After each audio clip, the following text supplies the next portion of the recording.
Hola, bienvenidos a Conceptos Bíblicos. Otra vez estamos en este espacio de diálogo y el título de esta semana, ¿cuál es, Alex? El título es Tiempo de perder.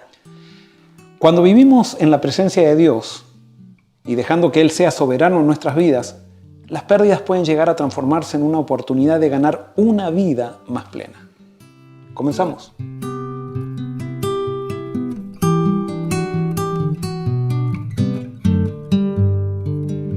Desde el Edén, el ser humano perdió su salud. Aunque tengamos vidas aparentemente sanas y sin la manifestación de síntomas de deterioro físico, todos llevamos por dentro una bomba de tiempo que explotará en cualquier momento como resultado del pecado.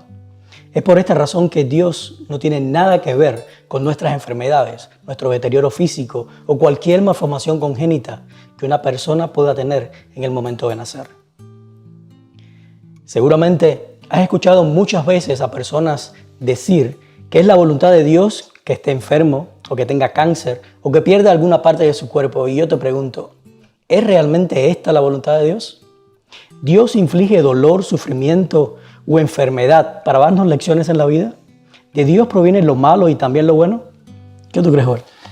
Sin duda que Dios hace solamente lo bueno. Y eso de buscar esto es la voluntad de Dios o no es la voluntad de Dios, fue la voluntad de Dios que yo esté enfermo, yo diría que Dios es soberano y en la soberanía de Dios, Dios tiene la capacidad de hacer que Satanás siempre pierda. O sea, Satanás siempre es el que nos causa daño. Y a veces nosotros permitimos ese daño por nuestras malas decisiones. Sin embargo, al buscar a Dios, Dios hasta ese daño que Satanás nos provocó, lo transforma en una bendición. Y eso con seguridad. Ahora, cuando yo estaba pensando en esto, me viene a la mente la historia de Job. Nadie en la Biblia sufrió como Job. Sin embargo, ¿te acuerdas cuando él piensa que Dios le retira todas las cosas y le retira incluso su salud? Él dice, Dios dio y Dios quitó. Sea el nombre de Dios bendito. Para él fue Dios el que le quitó todas las cosas, incluso su salud personal, su salud física. Pero al final él se da cuenta de que estaba equivocado, porque él dice, Señor, yo te escuchaba o te conocía de oídas y ahora mis ojos te pueden ver. Eso quiere decir que lo que él dijo al principio no estaba tan cierto cuando lo dijo. Justamente, y cuando Moisés escribe, le hace decir a Dios, cuando dialoga con Satanás, le dice, y tú me has incitado para que le quite todo a Job. O sea, hasta el mismo Moisés, cuando escribía, tenía una tendencia a sentir como que Dios provoca todo. Y justamente el libro de Job es para hacernos dar cuenta que Satanás es el que provoca las malas cosas, pero Dios prevalece sobre las cosas que nos hace Satanás para bendición. Amén. La confianza es un estado mental que produce una sensación de estabilidad y sosiego, que pone las bases para el crecimiento y la felicidad, tanto en relaciones familiares, sociales, políticas y financieras. La confianza está directamente relacionada con la responsabilidad. En otras palabras, la responsabilidad genera confianza. ¿Y qué es la responsabilidad? Es la capacidad que tiene una persona de asumir voluntariamente los compromisos que se acordaron en una relación y cumplirlos sin que haya de por medio ningún tipo de control. Por ejemplo, una persona que tiene que ser controlada o exigida para cumplir su palabra no genera confianza. Una persona que hace simplemente lo que siente de acuerdo a las presiones y las circunstancias, sin importarle los compromisos que asumió en el pasado, es una persona en la cual no se puede confiar. Pero la confianza no se exige. Se gana mostrando con hechos y actitudes que uno es un ser responsable con los compromisos asumidos. Quiero preguntar, ¿cómo puede ganar la confianza nuevamente un cónyuge que ha sido infiel? ¿Puede la víctima de un engaño recuperar la confianza en su cónyuge a través del control? ¿Qué relación hay entre la confianza y la libertad? ¿Puede haber personas que son tóxicamente desconfiadas? ¿Qué te parece, Alex? Son muy buenas preguntas y bien difícil, por así decirlo. Yo creo que sí se puede recuperar la confianza. Es un proceso bien largo y que involucra a las dos partes en el matrimonio. Tienen que estar los dos involucrados y queriendo lo mismo para poder lograrlo. Pero no creo que nunca se puede ganar la confianza a través del control. Hay una cosa, cuando alguien traicionó la confianza de alguien, genera una herida. Y para que una herida sane, necesita tiempo. Y por eso, por ejemplo, el que se equivocó traicionando no puede decir, no, bueno, ahora yo me arrepentí y entonces tenés que confiar de un día para el otro. No, porque ya causó la herida, causó la desconfianza. Entonces, una persona que traicionó a otra persona tiene que ser consciente que necesita mostrar con hechos, ganar nuevamente esa confianza con hechos que respalden lo que está pidiendo. Por supuesto, hay otras personas que ya son tóxicamente desconfiadas, que a pesar de que le den hechos, a pesar de que le den pruebas, por experiencias del pasado desconfían de todo el mundo. Eso también genera un ambiente tóxico que no genera crecimiento. Y por eso es como vos decías, tiene que haber de los dos lados. Pero la confianza solamente se puede dar en libertad. No podemos lograr confianza, confiar en alguien si es que no ofrecemos libertad a esa persona. Otra manera de perder la confianza es a través de la violencia familiar. Lamentablemente el pecado ha ejercido tanta influencia en nosotros que hay veces en que tanto el abusador como la víctima de violencia no son conscientes de su condición y piensan que lo que hacen y viven es normal y aceptable en el ámbito familiar. Y ya que la lección explica en detalle qué es la violencia familiar y cómo afrontarla, me voy a enfocar en nuestra familia extendida, que es la iglesia, y en cómo vemos a Dios. Un tipo de violencia familiar que es común ver en las iglesias es la violencia psicológica. Violencia psicológica es definida como actitudes que tienen por objeto causar temor, intimidar y controlar las conductas, sentimientos y pensamientos de las personas. No voy a detenerme en los ejemplos, pero creo que todos hemos sido testigos alguna vez de sermones que tienen como objetivo causar temor o intimidar, usando imágenes del juicio de Dios para controlar la conducta de los oyentes. Y como dirían algunos, para llevar las personas a Dios. ¿Y qué podemos decir de cuando malinterpretamos versos como Hebreos 12:6? Porque el Señor al que ama disciplina y azota a todo el que recibe por hijo, dando a entender que Dios acepta o promueve hasta practica la violencia familiar en su propia familia. Pregunto, ¿a veces detectamos fácilmente cuando en un hogar hay presencia de algún tipo de violencia familiar? Pero a menudo nos cuesta identificar la violencia familiar en nuestras iglesias. Si estás de acuerdo con esta declaración, te pregunto, ¿por qué crees que esto sucede así? ¿Será que la ideología de el fin justifica los medios tiene algo que ver en esto? ¿Es correcto infundir temor a las personas con respecto a las consecuencias del pecado y el juicio final para que se entreguen a Dios? ¿Acaso la Biblia no dice que debemos temer a Dios? Como en algunos versos de la Biblia lo dice. ¿Cómo entender Hebreos 12:6 entonces a la luz de la vida de Jesús? ¿Qué tú crees, Joel? Una de las cosas que yo he oído desde chiquito, no sé si a ustedes les ha pasado, pero eso de el padre que llevaba a la hija y le hacía clavar un clavo en la madera, entonces decía, el clavo lo podemos sacar, pero las consecuencias siempre quedan, entonces nos decían, no hay que pecar porque las consecuencias siempre quedan. Y siempre me enseñaron, la mayoría de las charlas que escuchaba como joven, que no había que pecar por temor a las consecuencias. Y así crecí. Y es más, como pastor muchas veces yo fui culpable de hacer violencia psicológica en los miembros de iglesia. Hasta que empecé a entender el Evangelio, y cuando entendí el Evangelio me di cuenta que nosotros no debemos dejar de pecar por miedo a las consecuencias, sino por amor a Cristo. O sea, esa es la mayor motivación y esa es la motivación real. Pero sí, muchas veces lo que vos decís, Alex, es real. Lo hemos utilizado, yo fui culpable de eso también por mucho tiempo, de querer manipular a la gente para que tome decisiones correctas. Y justamente en el reino de Dios no se puede lograr nada por violencia, nada por coerción. Es más, está ese versículo que dice, cuando dicen vayan a las plazas y empújenlos y háganlos entrar, fuércenlos a entrar. Y entonces lo usamos eso como para muchas veces presionar bautismos.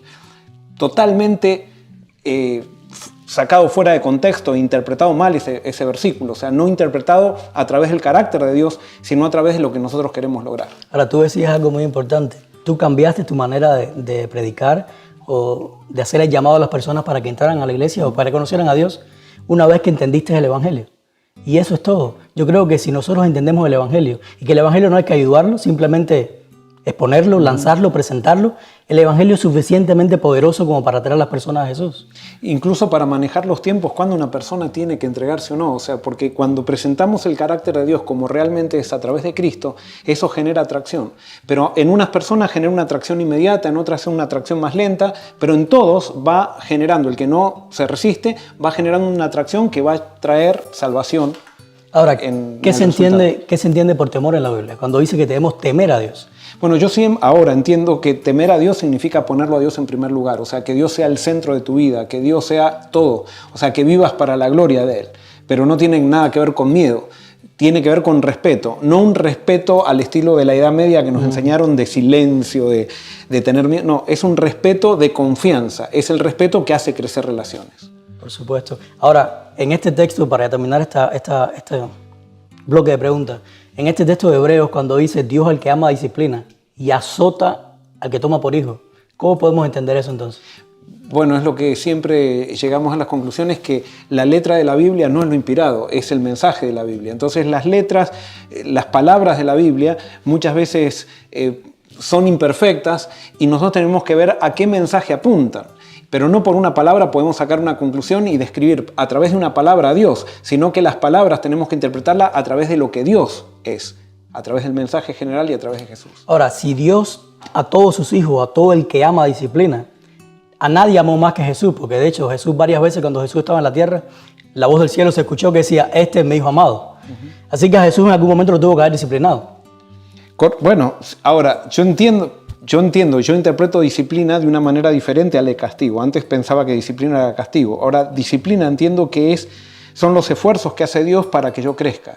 Y a veces Dios sí hace cosas de menos. Por ejemplo, cuando Jesús le dijo en el Getsemaní, papito, te pido que pases de mí esta copa.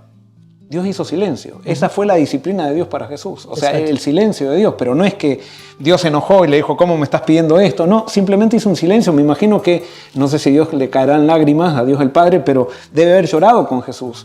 Debe haber querido bajar y él mismo explicarle a Jesús, pero hizo silencio. Esa fue la disciplina de Dios. Claro, es lo que hablábamos en lecciones pasadas, que la palabra disciplina y discipular tienen la misma raíz. Así que en ese momento lo que estaba haciendo Dios era discipulando a Jesús, de cierta manera. Le estaba mostrando el camino que tenía que seguir. Era una forma de discipularlo. Y por eso, cuando Dios haga silencios, cuando hay cosas en la vida que tú y yo no entendamos, simplemente miremos a Jesús, miremos que a través de Jesús conocemos a Dios y que Jesús siempre estuvo al lado del pecador. Podemos perder la libertad mediante cualquier tipo de adicción. ¿Y qué es una adicción? Hace un tiempo escuché una charla donde se decía que toda adicción es un acto de adoración. En otras palabras, las adicciones son los dioses a los que recurrimos con el fin de solucionar un problema de insatisfacción interior que puede ser generado por circunstancias que nos amenazan en la vida. Las personas que están en vicios han llegado a ellos usándolos como una solución a una sensación de no sentirse amados, o cuando se sienten sin propósito en la vida, o cuando sienten que no tienen fuerzas para enfrentar un problema. Justamente para todas esas circunstancias, Dios es la solución perfecta. Cuando en nuestra vida Dios no es adorado, quedamos condicionados para transformar cualquier cosa en un objeto de adoración que nos quitará la libertad y nos hará adictos a algo. Y te pregunto, ¿qué es lo que hace que una persona crea que un vicio o una adicción sea una solución para su problema? ¿Qué te parece, Alex? ¿Qué es lo que hace que una persona crea que una adicción va a solucionar su problema? Yo creo que las adicciones es una manera rápida y fácil de poder salir de los problemas. No tienes que enfrentarlo, simplemente recurres a algo que en cierta manera lo adormece o lo deja inconsciente por un tiempo. Bueno, creo que ahí está la clave. Nosotros, cuando tenemos un problema, eso genera tensión en nosotros. Entonces hay diferentes escapismos, y en esto sean los vicios, que generan cierto alivio. Es un alivio momentáneo, pero no algo que, digamos, va a traer paz, sino alivio. Por ejemplo, la pornografía. Generalmente cuando hablamos con gente que cayó en pornografía es porque tienen hogares con problemas, o sea, hay ciertas situaciones. Entonces, cuando ellos recurren a la pornografía, sienten alivio, un alivio momentáneo. Y ese alivio, el alivio genera cierta adicción, o sea, esa sensación de alivio. Eso nos hace pensar que solucionamos el problema, cuando simplemente eso fue tocar el síntoma. Esconderlo debajo de la alfombra. Claro, la tensión es un síntoma, ese no es el problema. O sea, la paz va a venir cuando soluciona el problema de fondo. Y justamente con Dios se soluciona el problema de fondo, cuando hay entrega total. El gran problema es que el vicio, como me genera cierto alivio y cierta adicción, yo prefiero seguir con el vicio antes de entregarme totalmente a Dios. Y por eso muchas veces tengo mucha gente que nos escribe y todo eso diciendo, pero yo quiero dejar. No, hasta la persona no se quiebra. Por ejemplo, los otros días estaba hablando alguien que hablaba que estaba en pornografía, tenía una familia muy buena, o sea, hijos y todo, y era una persona muy responsable en la iglesia, pero no podía dejar la pornografía. Y tenía una mujer que era fantástica. Pero ¿qué le pasó a esta persona? Nunca tuvo un problema con su mujer. Entonces, hasta que no llega una crisis, no quiere entregar todo. Y hasta que no entreguemos todo no puede haber verdadera victoria y no puede haber verdadera paz tampoco. Y por eso muchas veces nosotros buscamos los vicios con tal de no entregarnos. La respuesta es entrega y es entrega total. Cuando una persona pasa por la pérdida de un ser querido, muchas veces nos acercamos a él y le decimos versos como: a los que aman a Dios, todas las cosas le suceden para bien. O los caminos de Dios son mejores que los nuestros, entre otros. Y yo te pregunto, ¿será que versos como estos son apropiados para un momento así? ¿Es la muerte algo que Dios tiene para los que le aman? ¿O es la muerte uno de los mejores caminos para nosotros? Como cristianos verdaderamente entregados a Cristo, creo que la muerte tiene una connotación que para alguien que no está entregado a Cristo y no conoce el mensaje de la Biblia tiene otra. Y por lo tanto nosotros tenemos que saber a quién estamos abordando. Y nosotros no podemos ir a alguien que todavía no tiene una relación con Jesús y decirle: todo va a salir bien, Dios está contigo, tienes que tener fe. O sea, es como un insulto para esas personas. Pero para aquellos que estamos con Cristo y que hemos creído en el mensaje de Él, yo me doy cuenta, por ejemplo, yo comparo la muerte con algo parecido cuando voy viajando con mis chicos. Me dicen: ¿cuánto falta para llegar? Y faltan como 7 horas para llegar al destino. Y nosotros con Amelia le decimos: duérmanse rápido. Y no quieren dormirse hasta que al final se duermen. Y cuando se duermen, se durmieron 2 horas. Y cuando se despiertan están contentos por el hecho de que se durmieron, porque se les hizo el camino más rápido. Yo creo que para los cristianos la muerte en ese sentido no es muerte, es porque con Cristo no hay muerte. Es simplemente un descanso, y es lo que dice la Biblia. Claro, para aquellos que todavía no conocen a Cristo, la muerte es fatal. Es algo fatal. Y por eso nosotros tenemos que ver a quién estamos abordando con nuestros mensajes y ponernos en el lugar de la persona que está sufriendo, y de acuerdo a cómo ve la persona, tenemos que estar al lado de la persona. Como Dios está al lado de la persona, aunque no entienda bien las cosas, allí está Dios para consolarla. Yo creo que estos versos se aplican si nosotros lo aplicamos de una manera personal, en nuestra propia vida. Para mí la muerte sería ganancia, como dice Pablo, ¿me entiendes? Pero cuando yo se lo digo a una persona que está sufriendo, yo creo que le haría mucho daño a esa persona. Porque en ese momento de dolor y sufrimiento, no quiere saber que es la voluntad de que la persona se muera. O aunque sea algo bueno que le va a pasar, aunque sea el mejor momento para que se muera porque su salvación está garantizada. Ella perdió a un ser que ama y no va a estar con esa persona por mucho tiempo ahora. Ahora, yo sí hay algo que quizás voy a ser un poquito radical y ojalá que nunca me pase a mí, pero yo veo que hay personas, por ejemplo, que se les muere un ser querido y pierden el sentido de la vida. Es como que la vida se acabó para ellos. Y ahí tenemos un problema realmente, porque la vida, para el que está en Cristo, acá esto es algo momentáneo. La vida tiene que ver con la eternidad. Y por eso sí, podemos tener tristeza, pero si cuando muere un ser querido perdemos el sentido de la vida, posiblemente hay algo que todavía no hemos descubierto de Dios. Posiblemente hay algo que todavía falta descubrir en Dios. Y ahora sí, puede sonar mal esto, puede ser que esa pérdida de esa persona nos esté dando la oportunidad de descubrir a Dios quién es para ganar la vida eterna, porque puede ser que esa persona, no para ganarla, sino para estar en la vida eterna, porque puede ser que esa persona esté en la vida eterna y yo por esa actitud de haber puesto a esa persona como un Dios para mi vida, como el Salvador para mi vida, perdí al Salvador que es Cristo. Y muchas veces Dios tiene que permitir eso para que yo realmente pueda tener una vida eterna de felicidad con esa persona que ahora lloro por su muerte. Llegamos al final y daremos la conclusión en 5 puntos. 1. Una persona que esté enferma físicamente puede ser saludable. Y una persona que parece saludable físicamente puede tener una vida enferma. 2. La confianza no se exige. Se la gana por medio de asumir responsabilidad en los compromisos pactados. 3. Cualquier tipo de violencia y abuso genera desconfianza. No podemos ganar personas para el reino de Dios por medio de la intimidación. Por ese medio, muchas personas pueden entrar a una iglesia, pero no entran al reino de Dios. 4. Toda adicción es un acto de adoración que muestra que no estamos recurriendo a Dios para solucionar nuestros problemas. Y 5. Si Dios está en el centro de nuestra vida y creemos en la eternidad, ni la muerte del ser querido más cercano puede quitarle sentido a nuestra existencia. Nos vemos la semana que viene con el tema Tiempos de dificultad. Chao.